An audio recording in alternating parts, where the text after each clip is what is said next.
My name is Abang Messi Asu. I am a presenter with the Green Deal Nigeria team. My name is Omojua, Jafet Omojua. I'm one of the presenters of the Green Deal Nigeria. Azina Mohammed, one of the presenters in Green Deal Nigeria. I have told you that yes, we have oil. I've also told you that our oil is being threatened, not just by the fact that it will finish, but by the fact that those that are buying our oil are looking to keep things in their home. To the woman with the saloon, the barber, everybody needs electricity. Imagine if all of them had solar panels mounted. Problem solved. And you get to help the environment in the same way. I know this is overly optimistic about Hadiza, but you must imagine something positive before it happens.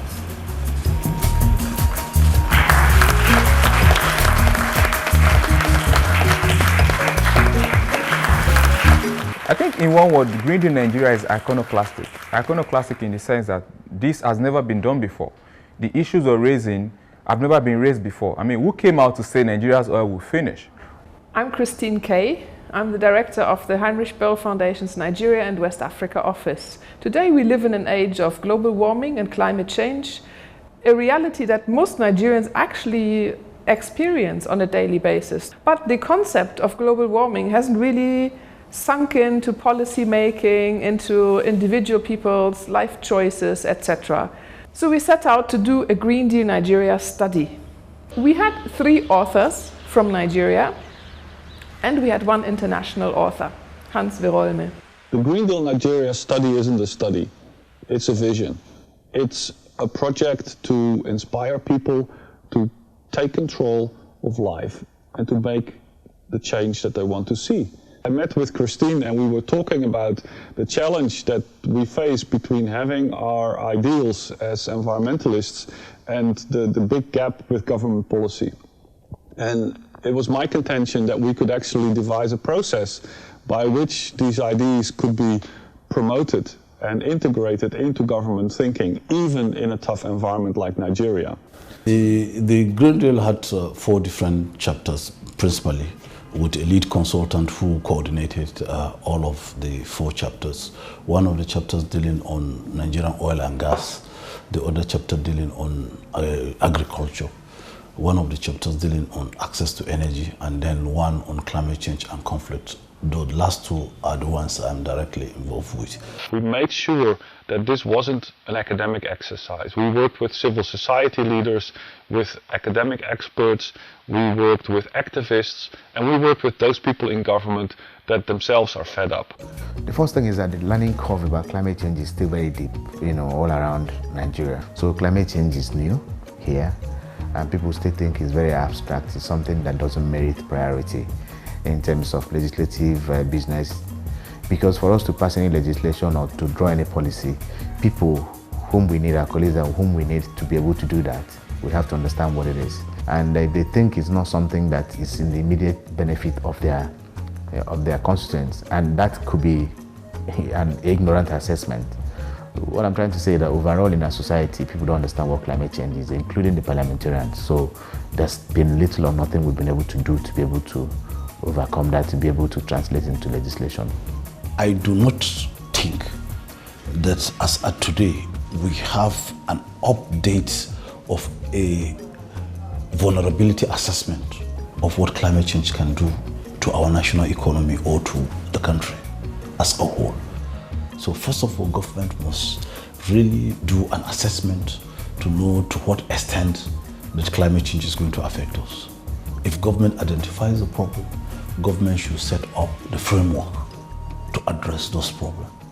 And thirdly, government must redirect investment to properly address those things in the context of the assessment. Those are what government needs to do. And currently, I do not think government is doing it properly. We came up with a legislation on the institutional framework to address climate change by saying that Nigeria should have a Nigerian Climate Change Commission. The law was passed here in the 2 chambers and then sent to the president for assent, and then he refused to sign. I mean, in the face of all the problems that we have, so what are you going to do? We have to go back to work, back to the table to be able to continue to persuade, to intervene, to have people put pressure. At the beginning of the process, of the thinking, how should we do a Green Deal Nigeria project, we thought it is really hard to engage policymakers, especially at federal level. So we thought, let's take a road show, a road trip, and engage citizens. We would now come back to Abuja, so to speak, having toured Lagos, the East, the North, etc. Come back to Abuja and then engage federal politicians and say, you see, people want this. We have collected their views. So what we need is, like, in very ambitious terms, is a national dialogue. How do we now put together a big presentation that would engage a non-expert audience and not overwhelm them? And I must say the three presenters, Azina Mohammed and Mercy Abang and Japheth Omojua, who are all known to us through their participation in the Occupy movement at the beginning of 2012, they were fired up. We found them on Twitter. Azina Mohammed, Japheth Omojua, Mercy Abang are all big names on Twitter. Politically motivated Twitter people. So with these three young people, our presenters, we were looking, what are we standing for? What do we want to propose? I guess we were always just thinking about the fact that the extractive industry was not the way forward. It wasn't the future for Nigeria. But we never thought that there was a future in green movement or a green economy until I got introduced to Heinrich Böll Foundation, and then I started seeing that there actually was an alternative. So that was how we got involved with Green Deal Nigeria and the green movement. So in the translation from the expert study, which focuses a lot on policy and macro level and the trends, you know, global and in Nigeria, we now translated that to, let's say, the local and the community level. How much does it cost to rig up a 150 kilowatts small hydro scheme? We had an intern here, Zuira Asekome. So she was the one researching all of the figures, she did the calculations. So we had another intern, her name is Zumunta Machunga Disu. She already co-wrote the oil and gas chapter on the Green Deal Nigeria study, and she was researching into the international aspects. The objective of the training camp was basically to get the things we needed to get out there, to understand them. You don't go to the world when you lack content. And we also had to have not just photos, but multimedia presentations. We had to go to the different issues, especially with different issues with respect to climate change within Nigeria. We had to get real life multimedia presentations, videos, still photographs, and also animations. I was a part of the filming trip that went to the eastern part of Nigeria. I went to the place Nanka in Anambra State, and I was in total shock. I had heard of it, yes, there's an erosion problem, and you see, but I had not seen it firsthand. And so firsthand for me, it was like, wow. And finally, towards the end of 2012, we were ready, and we went out with our first presentation after a few rehearsals that we had in the office with kind of a trial audience who said, oh, it's too long, oh, you need more illustrations. A call to action at the end. There was a lot of information overload. So what exactly are you calling the people in the audience who will be seeing this presentation? What are you calling them to do? A little difficult to follow. I wondered also through the presentation that who is this for and what's the purpose? Are we the ones to convey this message to the government or something? So far, we've had 4 presentations. We had the intro presentation where we had lots of farmers and the religious community in attendance. We also had the other event where was the major event where we brought the mixed public. We had the young people there, we had the old and all of that. And we also went to London where we had another presentation for the Nigerian community in London. And went to Berlin in Germany where we also had another presentation. That's 4 presentations for the year 2012. Now the presentation was such that we had 3 sets of presentation. I was focusing on the oil and gas aspect. Mercy was focusing on the agricultural aspect. Azina was focusing on the renewable energy and climate issues. the presentations we've had, I'm the icebreaker. I basically talk about problems, which I really essentially like speaking about. I analyze problems, and fortunately, I also say the things we could do right. And then Azina comes and speaks about how much we could also look into oil, into renewable energy, getting energy from sources that Nigerians as a people are not used to. Then Messi comes to talk about how much you could make from investing in agriculture. We do those 3 presentations, and we take our seats, take questions from the audience. And it's also essential to state that when the questions come, they actually go beyond our presentations. Yes, thank you. Thank you very much. My name is Kasim Abdikader. I work as a journalist. I'm going to sound like a broken record this evening.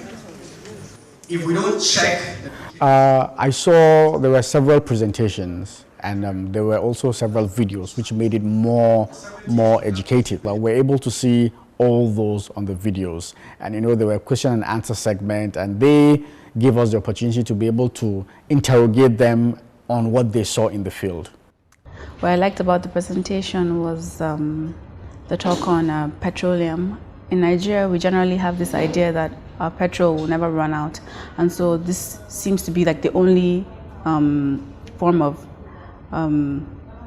income in our country. So we use, and we don't think of other sources of energy that we could use. I look on to myself that, must I wait and look for government job? No, from these little things I've gathered, I think if I can start by making use, starting from agriculture. The event was quite nice, and I hope that the organization can go around the country to educate people, especially more at the grassroots. At the Green Deal Nigeria event on the 21st and 31st of October, Creed's Energy was there as an exhibitor. At the beginning, it was more of, waiting to see what this would be about. A lot of people came in and they did go past the exhibition tables, but they were not too keen on looking at what was there and what was on display. A lot of them came back after the presentation to look at what was available and to ask questions. We also had a few people come to our offices to inquire more about what solutions we could offer for their specific businesses. During the first or second presentation in Abuja, it was the National Planning Commission who invited our Green Deal Nigeria presenters to be part of a review towards the implementation of the national vision, which they call Vision 2020. We've also been invited to the National Assembly to present there, because in inverted commas, the Poor Climate Change Committee in the National Assembly continues to be called, oh, you the rainmakers. I think when we now go out in the next phase to the audiences outside Abuja, Green Deal Nigeria is going on a roadshow throughout Nigeria, various regions and various audiences, from market women, students, local politicians to business people, etc. And the presenters are using all the video and other materials to entertain and inform these audiences. And in between the events, the presenters, who are also in themselves big blogger and Twitter names in Nigeria, will maintain campaigns on the social media, raising issue by issue over a longer period of time. Like if we go to the east of the country, we would have a similar mix of audiences, but with more even levels of knowledge. And then we will want to work with the local NGOs and local groups who are interested in development. They can go on talking about these Green Deal Nigeria messages. So we want to leave a CD and a study and our video clips and all of those materials behind for them to be able to discuss these options, take action, as I said, lobby the local governments or the state assemblies or whatever it is, and start monitoring and tracking budget. But nothing will happen until we can see the direct effect on the livelihood of the people, until we can see that people have better light hours, power hours in their houses, from just being dependent on NEPA to having able to power their own generator with solar or wind. Until these things become the norm rather than the exception, then our work would not have been done, and I think we can do it.